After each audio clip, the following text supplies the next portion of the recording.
Hello, welcome to chronicles of the Raj. आओ बात को अपनी आगे बढ़ाते हैं। लास्ट एपिसोड में तुम लोगों ने मेरे साथ लॉर्ड मिंटो द फर्स्ट, इनके टेन्योर के बारे में देखा था, समझा था। 1807 से लेके 1813 तक जो उनका टेन्योर था उसको हम लोगों ने साथ में देखा था। आज हम लोग बात को थोड़ा सा आगे बढ़ा रहे हैं अपने इन गवर्नर जनरल्स की स्टोरीज में, और आज हम तुम्हें मिलवाने जा रहे हैं बच्चों फ्रांसिस रॉडन से। इनको तुम शायद इनके इस नाम से नहीं पहचान पाओगे। फ्रांसिस रॉडन इनका बर्थ नेम हो गया, ठीक है, फैमिली नेम बर्थ नेम हो गया, लेकिन इनको जो टाइटल दिया गया उससे तुम जरूर इनको पहचानोगे। इनको टाइटल दिया गया अर्ल ऑफ मोयरा या लॉर्ड हेस्टिंग्स। कंफ्यूज मत होना, एक वॉरेन हेस्टिंग्स है जिनसे हम मिल चुके हैं। He was a common man, वो नोबिलिटी के हिस्सा नहीं थे, लेकिन ये है लॉर्ड हेस्टिंग्स। ये नोबिलिटी अरिस्टोक्रेसी का हिस्सा थे। इनका नाम बताया जा रहा है Francis Rawdon. He is going to become the governor general of Fort William from October 1813 से लेके जनवरी 1823 तक, ऑलमोस्ट 10 ईयर्स। ठीक है, तकरीबन मान लो तो 9 साल 8 महीना के आसपास ये रहे हैं। क्यों, है ना, हाँ, करीब करीब इतना मान लो, 9 से 10 साल के बीच में ये governor general of Fort William या गवर्नर जनरल ऑफ बंगाल के तौर पे आप इन्हें जान सकते हैं। He is the guy who replaced Lord Minto, जिनको हम लोगों ने लास्ट एपिसोड में देखा था। और जब ये जनवरी 1823 में इनका टेन्योर खत्म होगा, तब एक acting governor general John Adam आएंगे, जो कि चंद महीनों के लिए, करीब 7 महीनों के लिए हमारे और आपके गवर्नर जनरल बनकर के रूल करेंगे। This is Francis Rawdon, better known as earl of Moira और लॉर्ड हेस्टिंग्स। आओ थोड़ा सा इनकी बायोग्राफी जान लेते हैं हल्की सी। जैसा कि तुम्हें इनकी पोशाक देख के समझ में आ रहा होगा, ही बिलोंग टू नोबिलिटी। और केवल 17 इयर्स की एज में, जब ये केवल 17 इयर्स के थे, तब इन्होंने ब्रिटिश आर्मी को ज्वाइन किया। हमने तुमको पहले भी बता रखा है कि 1775 से अमेरिकन रेवोल्यूशनरी वॉर शुरू हो गई थी, उसमें भी इन्होंने पार्टिसिपेट किया। He played a very commendable role. कुछ मेजर विक्ट्रीज, जो इंग्लैंड की विक्ट्रीज हुई, हालांकि ओवरऑल तो इंग्लैंड हार गया था, लेकिन कुछ विक्ट्रीज में इन्होंने अच्छी भूमिका भी निभाई, ऐसा मुझे पता चला। प्लस देखो, इंग्लैंड ने आयरलैंड पे जबरदस्ती कब्जा किया हुआ था। वहां पर ये कोयर्सिवली अपने आप को मेंटेन कर रहे थे, अपनी पावर को, इंग्लैंड वाले। He denounced his government's policy of coercion in Ireland. इन्होंने कहा कि नहीं, जोर जबरदस्ती करके आप आयरलैंड के ऊपर ऐसे कब्जा मत करो, ये गलत बात है। यही नहीं, हमें बताया जा रहा है कि विलियम पिट, जो कि प्राइम मिनिस्टर थे इंग्लैंड के, एक समय यह भी बात चल रही थी इंग्लैंड के पॉलिटिकल सर्कल्स में कि विलियम पिट की जगह पर अगले प्राइम मिनिस्टर यही शख्सियत होंगे। That means he had a lot of credibility in England. He was about to become the prime minister of United Kingdom, right? चलिए खैर, वो तो इनको नसीब में नहीं हुआ, लेकिन इनको एक बहुत जबरदस्त पोस्टिंग मिली। ईस्ट इंडिया कंपनी के गवर्नर जनरल बन करके ये भारत में आए। आओ इनके टेन्योर को देखते हैं। इनका टेन्योर मैंने तुम्हें क्या बताया, 1813 से लेके 23 तक। मैंने तुम्हें लास्ट क्लास में ही बता दिया था कि चार्टर एक्ट ऑफ 1813 आया था, उसमें क्या चेंजेस हुए थे ये भी हम लोग डिस्कस कर चुके हैं। आओ उसके आगे अपनी स्टोरी बढ़ाते हैं। इनके टेन्योर में कुछ बड़ी घटनाएं हुई, कुछ की इवेंट्स हुए, जैसे कि एंग्लो नेपालीज वॉर हुई, थर्ड एंग्लो मराठा वॉर हुआ। आओ इन सबको थोड़ा सा डेप्थ में जाके काम भर की इंफॉर्मेशन निकाल लेते हैं अपने प्रीलिम्स और मेंस दोनों के पर्पस से। सबसे पहले हम बात करेंगे, बेटा आपके साथ क्रोनोलॉजिकली चल रहे हैं, नवंबर 1814 से लेके मार्च 1816 तक Anglo Nepalese war, I am so sorry what happened, Anglo Nepalese war हुई। देखो ये नेपाल का मैप है, ये नेपालीज किंगडम का फ्लैग है, ये तो भाई माउंटेन्स है जिनके लिए नेपाल बहुत फेमस है। और ये क्या है जानते ही होगे तुम लोग यार, गोरखा की खुखरी, द नाइफ। आओ देखते हैं किंगडम ऑफ नेपाल की बात थोड़ी सी मैं यहां पर तुमसे करना चाहूंगा। आओ देखते हैं। हमें बताया जा रहा है कि पृथ्वी नारायण शाह, इन्होंने 1768 में नेपाल को यूनिफाई किया और अपनी जो कैपिटल है उसे काठमांडू शिफ्ट कर दिया, काठमांडू को अपना रॉयल कैपिटल डिक्लेयर किया। तो 1768 में कहीं ना कहीं किंगडम ऑफ नेपाल बना और ये चलते चलते 2008 तक हमारे साथ आएगा। 2008 में नेपाल का किंगडम डिसॉल्व हो गया और उसकी जगह जो अब नेपाल कंट्री है डेमोक्रेटिक, वो बन के आई है। वहीं पर तो अभी देखो ना जेनजी ने कितना धमा चौकड़ी मचाई है। तो याद रखेंगे 1768 में पृथ्वी नारायण शाह ने किंगडम ऑफ नेपाल स्टैब्लिश किया एंड वेरी सून हमें बताया जा रहा है कि अर्ली 19th सेंचुरी यानी कि 1810 के आसपास आते आते 1810 के आसपास आते आते ये एक फॉर्मिडेबल रीजनल पावर बन चुकी थी नेपाल। ये देखो उसका मैप, हैव अ लुक। हालांकि it's a very complicated map, I will not deny it. मैं तुम्हें बस कुछ की पॉइंट समझाऊंगा, वो समझ लेना। इन्होंने बेटे सिक्किम को जीत लिया, नेपाल ने सिक्किम पे अपना कब्जा कर लिया। यही नहीं 1802 के आसपास इन्होंने गढ़वाल, कुमाऊं, इस रीजन को कैप्चर कर लिया बेटा। गढ़वाल और कुमाऊं तो तुम्हारे उत्तराखंड में रीजन्स हैं, है कि नहीं है? कुमाऊं तुम्हारा हो गया ये अल्मोड़ा पिथौरागढ़ वाला रीजन, गढ़वाल तुम्हारा हो गया उधर हरिद्वार और वो वाला रीजन। तो ये सारा रीजन इन्होंने कैप्चर कर लिया। हमें यह बताया जा रहा है कि इन्होंने 1780s में तिब्बत का कुछ एरिया भी कैप्चर कर लिया, तिब्बत पे अटैक कर दिया नेपाल ने। This led to the Sino Nepalese war, क्योंकि Tibet was a protectorate of China, तो चाइना को बीच में घुसना पड़ा। उन्होंने आकर के नेपाल को हराया, नेपाल से ट्रीटी साइन करी, Nepal became a tributary state to China, but they kept on expanding massively. जैसा कि तुम नोटिस कर पा रहे होगे, सिक्किम, गढ़वाल, कुमाऊं, यहां तक कि अवध का कुछ इलाका भी इन्होंने इनकर्जन कर करके अपने अंदर समेटना शुरू कर दिया। तराई का रीजन इसे बोला जा रहा है। तो अवध में नॉर्थ की तरफ तराई का रीजन था, उसको भी इन्होंने छीनना शुरू कर दिया था। और यहीं पर नीचे कौन बैठे थे? ब्रिटिशर्स। ये जगह है देखो, सुगौली। चलो आगे देखते हैं। अच्छा, तो क्यों हुई आखिर ये एंग्लो नेपालीज वॉर? इसके कुछ कॉजेस हैं। पहले तो समझो बॉर्डर डिस्प्यूट्स थे काफी सारे। भाई नेपाल भी एक अग्रेसिव एक्सपैंडिंग पावर थी, ईस्ट इंडिया कंपनी भी एक अग्रेसिव एक्सपैंडिंग पावर थी।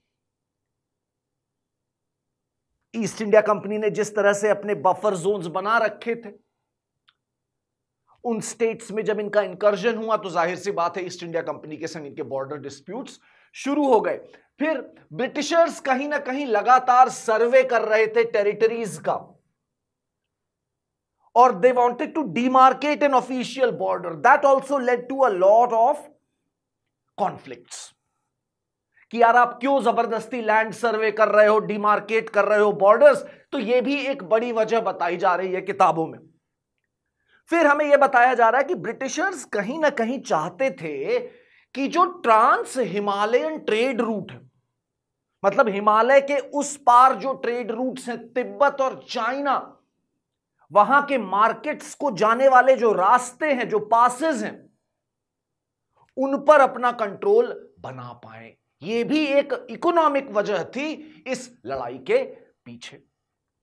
इमीडिएट कॉज हमें बताया जा रहा है कि कहीं ना कहीं पर नेपाली फोर्सेस ने जब बतवाल नाम की एक जगह पर, या बुतवाल कहेंगे शायद, बुतवाल नाम की जगह को जब ऑक्यूपाई किया, और ये बुतवाल की जो लोकल चीफ था वो एक ब्रिटिश प्रोटेक्टोरेट था, तो यहां से लड़ाई इमीडिएटली ट्रिगर हो गई। ये इमीडिएट कॉज था, ठीक है। और लड़ाई शुरू हो गई भाई। शुरुआत में भाई जैसा तो मालूम है, हिमालय के आसपास यार बड़ा पहाड़ी सा इलाका है, रगेड टेरेन है, तो इसका फायदा वहां के लोकल आर्मी को हुआ। नेपालीज आर्मी ने शुरुआत में ब्रिटिशर्स को काफी दिक्कतें दी, because they understood the terrain. उन्हें मालूम था कि कहां पे ऊंचा है, कहां पे नीचा है, कहां पे छिप सकते हैं, कहां पे वार किया जा सकता है।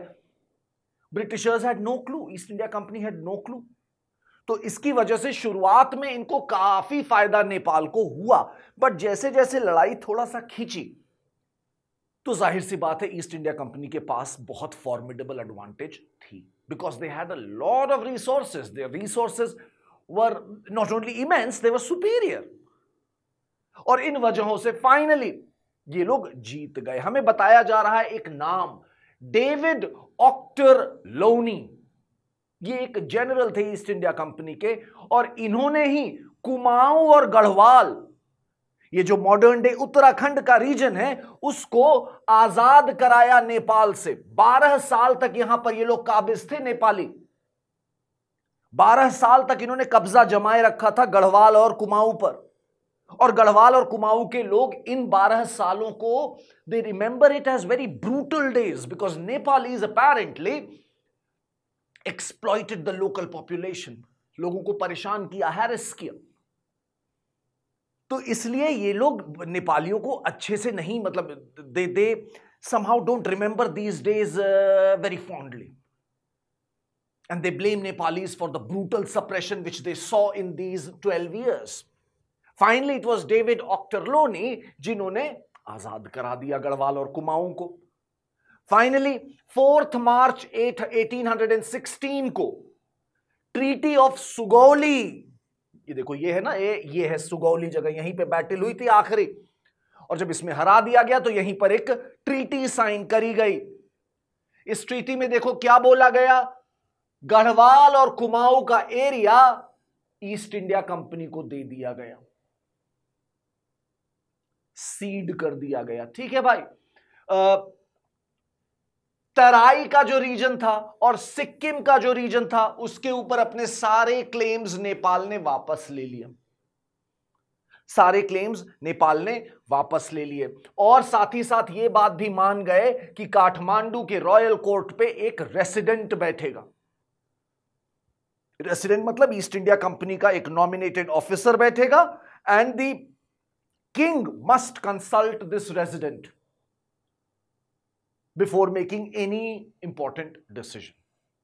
हालांकि कोई एनुअल सब्सिडी की डिमांड नहीं करी अंग्रेजों ने। इन्होंने कहा बस हमारी ये 3 डिमांड मान लो, हम तुमसे कोई एनुअल सब्सिडी नहीं मानेंगे। तुम सब्सिडी अपनी जो है, ट्रिब्यूट जो है, तुम चाइना को दो, नो प्रॉब्लम, लेकिन ये सारी मांगे मनवा ली गई। ये थी एंग्लो नेपालीज वॉर, या इसे फर्स्ट गोरखा वॉर भी कह सकते हैं तुम्हारे सामने यूपीएससी वाले। इस पूरी लड़ाई में देखो जो गोरखास थे, उनकी ब्रेवरी से Britishers were mighty impressed. They were mighty impressed by the bravery of these fellows. और हमें बताया जा रहा है कि अभी भी ब्रिटिश आर्म्ड फोर्सेस में यह रूल है कि कोई भी गोरखा जाकर के वहां पे आर्मी ज्वाइन कर सकता है, because the Gorkhas fought so bravely.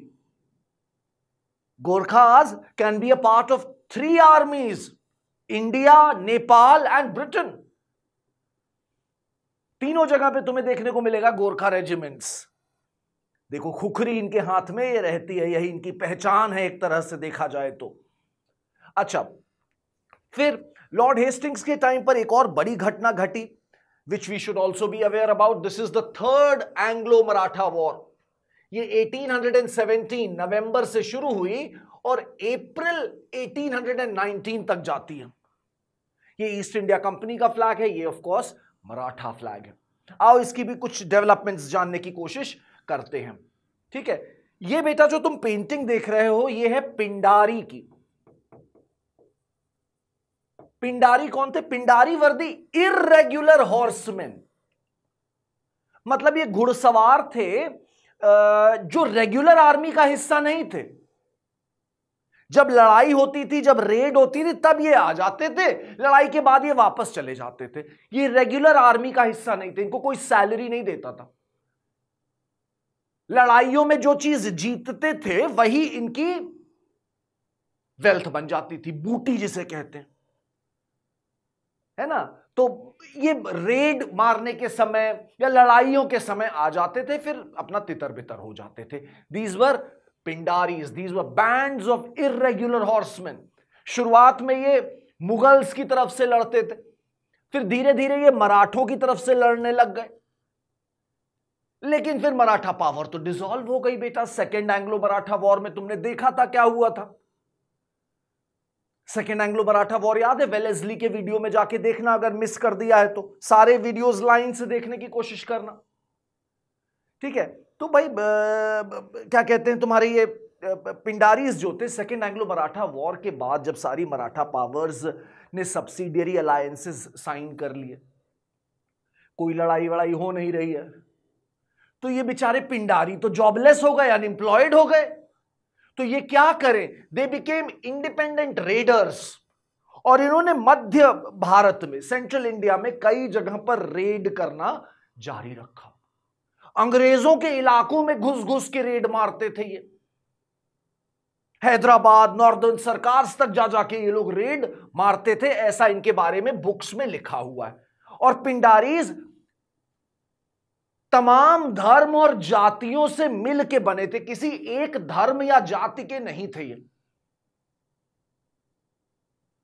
ठीक है, ये तमाम रिलीजन और कास्ट से मिलजुल के बने हुए थे Pindari warriors. They frequently raided British territory. Finally Lord Hastings has had enough. उन्होंने कहा यार ये लोग बार बार आके हमारी टेरिटरी में घुस रहे हैं, इन लोगों को सबक सिखाना पड़ेगा। और ऐसा बोला जाता है कि हेस्टिंग्स ने एक विशाल आर्मी असेंबल करी, जिसके 2 जनरल्स थे। एक आर्मी तो वो खुद लीड कर रहे थे, 2 आर्मी को 2 हिस्सों में बांट दिया। एक का लीडर वो खुद बन गए और दूसरे का बने थॉमस हिस्लॉप। और ये दोनों army generals, Hastings and Hislops, they together in a kind of a pincer attack, they started targeting these bands of Pindari warriors, और इनके लीडर्स को लगातार चेज करना शुरू किया, और जहां जहां पकड़े जाते इन लोगों को एग्जीक्यूट करना शुरू किया गया। ये देख करके जो मराठे सरदार थे उनको अच्छा नहीं लगा, क्योंकि भाई ये सारे पिंडारी उन्हीं के लिए तो लड़ा करते थे, तो उनके अंदर एक कुछ भावना बची हुई थी उनके लिए ना भाई। They used to be loyal soldiers of these Maratha sardars like the Peshwa, the Bhosles, the Holkars, the Sindhiyas. अब उनको अंग्रेज इस तरह से मार रहे थे, तो ये बात अच्छी नहीं लगी। और जो पेशवा, भोसले और होलकर्स थे, they resented British interference. इनमें से कई ने ट्रीटी साइन कर ली थी भाई अंग्रेजों के साथ। अंग्रेज इन लोगों के मैटर्स में दखलंदाजी करते थे, तो इन लोगों को यह बात भी बुरी लगती थी। और जब ये क्या कहते हैं पिंडारियों के संग ऐसा बुरा व्यवहार होने लग गया, तो इन लोगों का खून और खौल उठा। ठीक है, फाइनली हम लोग को बताया जा रहा है पेशवा बाजीराव द सेकंड, ये लास्ट पेशवा है, he has had enough. He decided to invade the residency at Poona. Poona में जो ब्रिटिश रेसिडेंसी थी वहां पर इन्होंने अटैक कर दिया और लड़ाई शुरू हो गई। कुछ एक विक्ट्रीज भी मिली यहां पे मराठों को, बट ऑल इन ऑल ये लड़ाई में हार गए। यही कहलाती है थर्ड एंग्लो मराठा वॉर 1817 से 1819 19 तक। एक बैटल का जिक्र मैं जरूर करना चाहूंगा तुम्हारे सामने यहां पर, इसे कहते हैं बैटल ऑफ कोरेगांव। 1 जनवरी 1818 को यह बैटल लड़ी गई। ऐसा बताया जाता है कि पेशवा की फोर्सेस पूना की तरफ बढ़ रही थी और उसी समय ईस्ट इंडिया कंपनी की एक बटालियन से उनका सामना होता है। करीब 800 सोल्जर्स ईस्ट इंडिया कंपनी के थे और पेशवा ने भेजे थे करीब करीब 2000 सैनिक लड़ने के लिए। इन 800 सैनिकों में ईस्ट इंडिया कंपनी के जो थे उसमें कई सारे जो सोल्जर्स थे, नेटिव्स जो थे, वो महार कम्युनिटी के थे।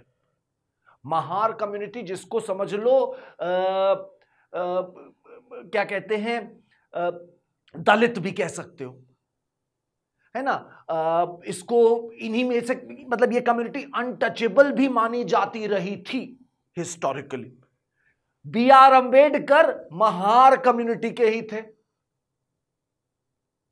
तो अब समझो क्या हो रहा है। पेशवा की फोर्सेस जो थी वो थी अधिकतर अपर कास्ट, 2000 लोग, और ईस्ट इंडिया कंपनी में काफी सारे सोल्जर्स जो थे वो थे महार कम्युनिटी के, जिनको ब्राह्मण लोग क्या बोला करते रहे होंगे कि यार ये तो नीची जात वाले हैं। तो यहां पर इस लड़ाई में, बैटल ऑफ कोरेगांव में, ईस्ट इंडिया कंपनी की ने और उनकी महार लोगों की बटालियन ने पेशवा की the so called upper caste forces को हरा दिया। और बाद में ईस्ट इंडिया कंपनी ने, ब्रिटिशर्स ने यहां पर यह टावर भी बनवाया, इसे कह रहे हैं ऑबेलिस्क। इस तरह के शेप के टावर को ऑबेलिस्क बोला जाता है, to commemorate the soldiers who had fallen here. इनके करीब 47 लोग मर गए थे ईस्ट इंडिया कंपनी के, तो उनकी शहादत को कॉमेमोरेट करने के लिए टावर भी यहां बनवा दिया गया। इसमें सबके नाम भी लिखे जो मरे। काफी सारे जो मरे बेचारे वो महार कम्युनिटी के थे। ठीक है, तो ये एक बड़ी बैटल बताई जा रही है। ये हुआ क्या ना बेटे, धीरे धीरे अंबेडकर ने इस इवेंट को ग्लोरीफाई करना शुरू किया, इंडिकेटिंग कि भाई महार कम्युनिटी में भी वॉरियर स्पिरिट है। और इन्होंने इस डे को, ये 1 जनवरी को सेलिब्रेट करना शुरू किया एनिवर्सरी के तौर पे, और ये हर साल सेलिब्रेट होता जा रहा है। हर साल 1 जनवरी को यहां पर जो दलित कम्युनिटी के लोग हैं वो इकट्ठा होते हैं and they celebrate this battle as a क्या कहना चाहिए, as a symbol of Mahar bravery, as a symbol of Dalit bravery, कि भाई ये आप हमको नीची जात वाले चाहे जितना बोल लो, लेकिन हमारे अंदर भी बहादुरी आपसे किसी भी तरह से कम नहीं है। 2018 में यानी कि जो 200th एनिवर्सरी हुई इस घटना की, उस दौरान कुछ वायलेंस भी घटा,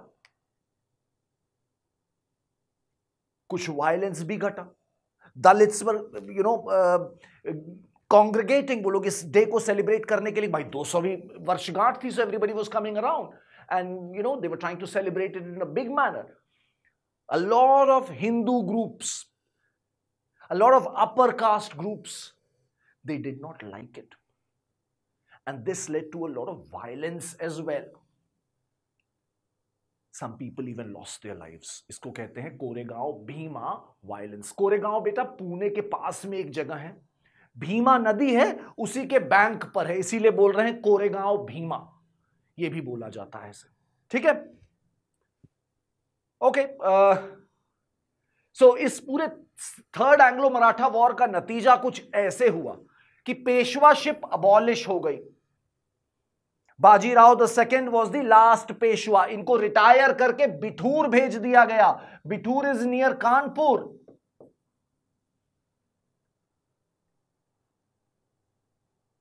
ठीक है, बिठूर इज नियर कानपुर। इन्होंने ही एक सन अडॉप्ट किया जो बाद में जाके 1857 म्यूटनी में इन्वॉल्व भी होंगे। ठीक है, अच्छा, और बहुत सारी टेरिटरी मिल गई इनको, बहुत सारी टेरिटरी मिल गई। जितनी भी मराठों की सेंट्रल इंडिया में बची खुची लैंड थी वो भी ईस्ट इंडिया कंपनी ने ले ली, और ब्रिटिश पैरामाउंटसी स्टैब्लिश हो गई। That means British East India company और britishers, they became the paramount power in the subcontinent. पूरे सब कॉन्टिनेंट में पैरामाउंट पावर मतलब सबसे बड़ी पावर, बाकी सब इनके सबऑर्डिनेट। तो ये पैरामाउंटसी का कॉन्सेप्ट किसने दिया? लॉर्ड हेस्टिंग्स ने दिया। लॉर्ड हेस्टिंग्स ने दिया। He established East India Company as the paramount power in the subcontinent. और इन्होंने अपनी पॉलिसी को नाम दिया है policy of subordinate isolation. That means all the other Indian states, जितने बाकी प्रिंसली स्टेट्स हैं, वो सब हमारे सबऑर्डिनेट हैं, और वो आइसोलेटेड हैं। मतलब आइसोलेटेड दो तरह से हैं। कैसे हैं? देखो ऐसे, पहले तो कि हम केवल उनके फॉरेन अफेयर्स का ध्यान रखेंगे, डिफेंस का ध्यान रखेंगे, उनके इंटरनल मैटर में हम नहीं घुसेंगे, दे आर आइसोलेटेड। और दूसरा, ये लोग आपस में भी बात नहीं कर सकते हैं, हमारे थ्रू ही बात करेंगे। इसी को बोल रहे हैं पॉलिसी ऑफ सबऑर्डिनेट आइसोलेशन। ये 1813 से लेके 1857 तक ये पॉलिसी चलती रहेगी। इसके पहले की जो पॉलिसी थी, पॉलिसी ऑफ मतलब देखो समझो, east India company princely state से कैसे डील कर रही है उसकी बात हो रही है यहां पर। एक तो भाई सब कॉन्टिनेंट में एक तो बहुत बड़ा एरिया होगा जिसमें ये डायरेक्टली रूल कर रहे हैं, जैसे कि Bengal presidency, Bombay presidency, Madras presidency. बहुत सारे प्रिंसली स्टेट्स भी तो थे ना, बड़े बड़े छोटे छोटे। तो उनके प्रति क्या पॉलिसी थी? 1813 के पहले पॉलिसी थी, उसे कहते हैं रिंग फेंस। रिंग फेंस मतलब हम अपनी लैंड के आसपास, जैसे बंगाल के आसपास के जो प्रिंसली स्टेट्स हैं, हम उनको सिक्योर रखेंगे सब्सिडियरी अलायंस साइन कर करके, एनेक्सेशन नहीं करेंगे, उनको ट्रूप्स देंगे कि वो अपनी सुरक्षा करते चले। इसे कहते हैं रिंग फेंस का कॉन्सेप्ट। 1813 से लॉर्ड हेस्टिंग्स ने नई पॉलिसी लाई जिसे कहते हैं पॉलिसी ऑफ सबऑर्डिनेट आइसोलेशन, जिसमें यह बोला गया कि भाई Britishers are the paramount power in the subcontinent. आप सब हमसे नीचे हो, सबऑर्डिनेट हो, और हम आपके इंटरनल मैटर में नहीं बोलेंगे, आपको हम आइसोलेटेड छोड़ रहे हैं, और आप बाकी लोगों से भी, बाकी प्रिंसली स्टेट्स के संग भी मिलके कोई कॉन्स्पिरेसी मत रचो, आइसोलेटेड रहो। इसे कह रहे हैं पॉलिसी ऑफ सबऑर्डिनेट आइसोलेशन। 1857 में यह पॉलिसी थोड़ी सी बदल जाएगी। 1857 में यह पॉलिसी थोड़ी सी बदल जाएगी क्योंकि 1857 म्यूटिनी होगी और ब्रिटिशर्स को रियलाइज होगा कि यार ये प्रिंसली स्टेट्स तो हमारे हेल्पर हैं, हम इनसे क्यों घबरा रहे हैं, ये तो अपने दोस्त हैं, ये तो हमें बचाएंगे। हैदराबाद, सिंधिया, नेपाल, सबने हेल्प करी इनकी, तभी तो 1857 म्यूटिनी में ये बच पाए। तो इनको लगेगा कि यार भाई इन पे भरोसा करो, और तब शुरू हो जाएगी पॉलिसी ऑफ सबऑर्डिनेट यूनियन, जो चलेगी 1857 से 1947 तक। इसकी बात बाद में भी एक बार करेंगे, ठीक है। सबऑर्डिनेट यूनियन मतलब इसमें होगा कि एज अ पार्टनर काम करेंगे अब सब लोग। अभी तक तो आइसोलेशन में रखा गया था, अब एज अ पार्टनर काम करेंगे, ठीक है। तो याद रखना policy of subordinate isolation Lord Hastings की देन है, ठीक है। तो ये कुछ बड़े बड़े डेवलपमेंट्स हुए लॉर्ड हेस्टिंग्स के टाइम पर। इनको क्रिटिसाइज भी किया गया लॉर्ड हेस्टिंग्स को, बिकॉज इतनी लड़ाइयां इन्होंने लड़ी, तो जाहिर सी बात है फाइनेंशियल बर्डन बढ़ गया होगा कंपनी पर, इस वजह से क्रिटिसाइज भी किया गया। फिर इनको रिप्लेस कर दिया गया, John Adams acting governor general बने 6-7 महीने के लिए, और उसके बाद फाइनली फिर लॉर्ड एमहर्स्ट आएंगे, उनसे भी हम लोग मिलेंगे अपने एपिसोड्स में, आगे चलते रहो, देखते रहना। और ये बेचारे जो थे हेस्टिंग्स, लॉर्ड हेस्टिंग्स, 1826 में इनकी डेथ हो गई। और यहां पर मैं अपना एपिसोड खत्म करता हूं. God bless you and I will see you in the next one. Bye bye.